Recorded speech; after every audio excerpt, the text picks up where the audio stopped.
და სხვა თემების შესახებ სენაკის რაიონში სტიქით მიყენებულ ზარალს ითვლიან. Ამ დროისთვის დატბორილი სახლებიდან წყალი უკვე ამოტუმბულია, მოსახლეობა, რომელიც გუშინ ევაკუირებული იყო, საცხოვრებელ სახლებს უბრუნდება. მათი ევაკუაცია კი გვიან ღამით განხორციელდა. წყლის სიმაღლე 50 სანტიმეტრს, ზოგან კი 1 მეტრს მიაღწია. წყალდიდობის გამო რამდენიმე საათის განმავლობაში სენაკის ცენტრალური ავტომაგისტრალზე მოძრაობა პარალიზებული იყო. მძიმე მდგომარეობა სენაკის რაიონის სოფლებში, ახალსოფელში, ნოსირსა და თეკლათში. სენაკის რაიონში მობილიზებულია სამაშველო სამსახურის როგორც რაიონული, ასევე რეგიონული ჯგუფები. აი ეს კაცი.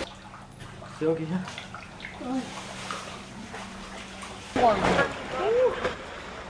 ეს მსგავსი არ გვახსოვს და დილიდან გადაუღებლივ წვიმს ძალიან საგანგებო მდგომარეობა გვაქვს, მატულობს წყალი, ბავშვები გადავიყვანეთ სასწრაფოდ ორსულები და რავი ძალიან ცუდი მდგომარეობაა.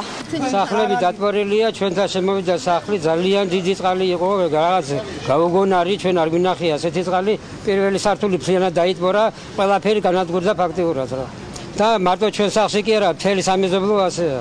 ხო და შველად ვითხოვთ რა, თუ სახანძრო მოვა და წყალს ამოტუმბავენ, კარგი იქნება და მადლობას ვეთქვით ხელისუფლებას. ჩვენ მინდა რომ ინფორმაცია მთავრობის ხომაზე გავიტანოთ და ის საჯარო რესურსი ფინანსის სამინისტროსთან შეთანხმებით, რაც საჭირო იქნება, როგორც საჯარო ინფრასტრუქტურის მოსაწესრიგებლად, ასევე ვთქვათ იმ ზიანის დასუფთავება იქნება თუ ამ შემდეგ გასაწევად დავთვალოთ და მთავრობის ხომაზე ძალიან სწრაფად მოვახდინოთ ამაზე რეაგირება. დილიდან უკვე კერძო სექტორში დავიწყეთ კომისია შესვლას და მოაღწევას, რასაც მოვასწრებთ ხალისთვის და დავიწყეთ უკვე ზარალის დათმას. ახლა უკვე დავდივართ ობიექტებზე.